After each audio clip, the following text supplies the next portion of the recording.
अनिका, तुम सुन रही हो ना मेरी बात? तुम माँ बनने वाली हो अनिका। अनिका को धीरे धीरे होश आने लगा था, तभी डॉक्टर के ये शब्द सुनते ही 18 साल की अनिका की कमजोर आंखें एकदम से चौड़ी हो गई। वो समझ नहीं पा रही थी कि वो आखिर प्रेग्नेंट कैसे हो सकती है। अभी तो उसकी शादी को 24 घंटे भी पूरे नहीं हुए थे और ना ही किसी लड़के ने आज तक उसे छुआ था।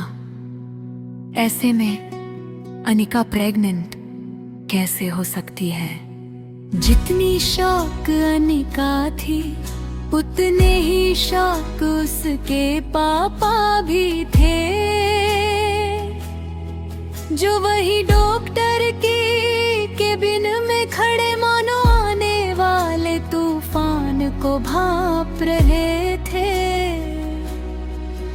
तभी डॉक्टर ने गौतम से कहा, देखिए मिस्टर गौतम गुलेरिया, मैं समझ सकती हूँ कि आप दोनों इस बात बहुत परेशान होंगे, मगर आप लोग कोई भी फैसला ले उसके पहले मैं एक बात बता दूं कि प्रेगनेंसी 4 महीने पार हो चुकी है। अनिका को लग रहा था कि हो ना हो डॉक्टर से जरूर कोई गलती हुई होगी, इसलिए नर्स के सहारे खड़ी होते हुए कमजोर अनिका ने थोड़ी ताकत जुटाकर डॉक्टर को डांट दिया, ये आप क्या कह रहे हैं? ये नामुमकिन है। लेकिन डॉक्टर के कुछ बोलने से पहले ही गौतम गुस्से से तिल मिलाकर अनिका के पास आए और उसे जोर से थप्पड़ मार दिया और बोले, इसका जवाब डॉक्टर को नहीं तुम्हें देना है बेशरम। हॉस्पिटल से बाहर कुछ देर बाद अक्सर कार की बैक सीट पर बैठने वाले गौतम आज अनिका को पीछे बिठाकर खुद ड्राइवर के साथ वाली सीट पर बैठ गए थे, मानो ऐसा करके वो अनिका को अपनी नाराजगी जता रहे हो। अनिका जानती थी कि एक बेटी होने के नाते आज उसने अपने पिता को दुनिया का सबसे बड़ा दुख दिया था। एक बिन ब्याही माँ बनकर इतना दुख उन्हें अनिका की माँ के गुजरने पर भी नहीं हुआ होगा। लेकिन ये सब जानते हुए भी अनिका फिलहाल कुछ भी करने के लिए फिजिकली या मेंटली सक्षम नहीं थी। उसका शरीर कार की बैक सीट पर कमजोरी के साथ साथ शर्म से मानो जम गया था। मनाली भारत का बेहद खूबसूरत शहर है, यहाँ देश विदेश से आए टूरिस्ट के कारण शहर में रौनक लगी रहती है। मगर अनिका को ऐसा लग रहा था मानो आज मनाली का हर इंसान उसे सवालिया नजरों से बस एक ही सवाल पूछ रहा हो कि आखिर कौन है इस बच्चे का बाप। लेकिन इसका जवाब तो अनिका के पास भी नहीं था। वो बस नम आंखों से एक ही बात सोच रही थी कि जब आज तक उसे किसी लड़के ने छुआ तक नहीं, तो वो प्रेग्नेंट कैसे हो सकती थी। अनिका इसी उलझन में थी। तभी उसकी कार उसके घर के बहुत ही बड़े गेट से अंदर एंटर होती है। वो गेट बहुत ही पुराना था और उसमें जंगल का चित्र भी बना हुआ था। गुलेरिया हाउस ब्रिटिश के जमाने का मकान था। कहा जाता था यहाँ इंग्लैंड के अधिकारी वेकेशन मनाने आते थे। मकान में पुराने मगर शानदार एंटिक्स, बड़ा गार्डन और बीच में फवारा बना था। लेकिन अच्छे से मेंटेन न करने की वजह से पिछले कुछ सालों से मकान थोड़ा बंजर सा लग रहा था।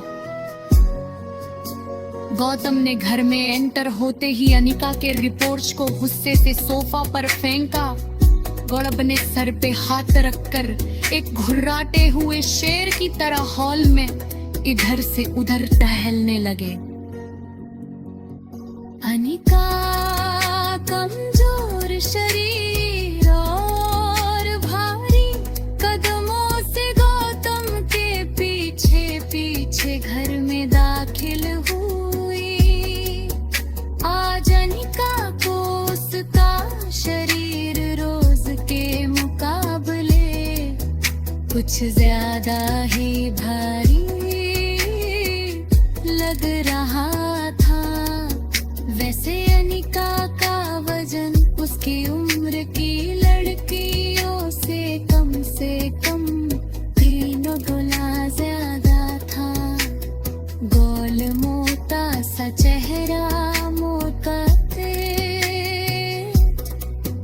और ठुडी इतनी वजनदार थी कि अनिका की पूरी गर्दन छिप जाती। धैर्यशालियों की अनिका की तुलना अक्सर लोग अनाज की भरी हुई बोरी से करते, लेकिन अनिका का शरीर जितना मोटा था उसकी शक्ल उतनी ही मासूम और क्यूट थी। चेहरे के दोनों तरफ एक रसगुल्ला लगाया हो वैसे नरम मुलायम सफेद गाल, ठंड की वजह से हमेशा लाल लेगी। उसकी नाक और पूरे जहां के मासूमियत को समेट कर बनाई गई हो वैसे उसकी 2 आंखें, लेकिन आज तक किसी को उसका मासूम चेहरा नहीं दिखा था तो बस उसका बेडौल और निराकार शरीर। बिन माँ की बच्ची अनिका को आज सबसे ज्यादा जरूरत थी तो उसके दादा के इमोशनल सपोर्ट की।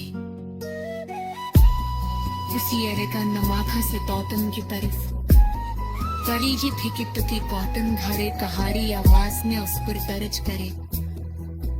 मुश्किल से माँ का मिला खा हमें हमारी जिंदगी न थोड़ा दिल पर बनाने का मिसी काले तुम जतोकरा खन्नान घी पिलौकी वोटिस उनान डोकरा से तुम्हारी शिरडी पे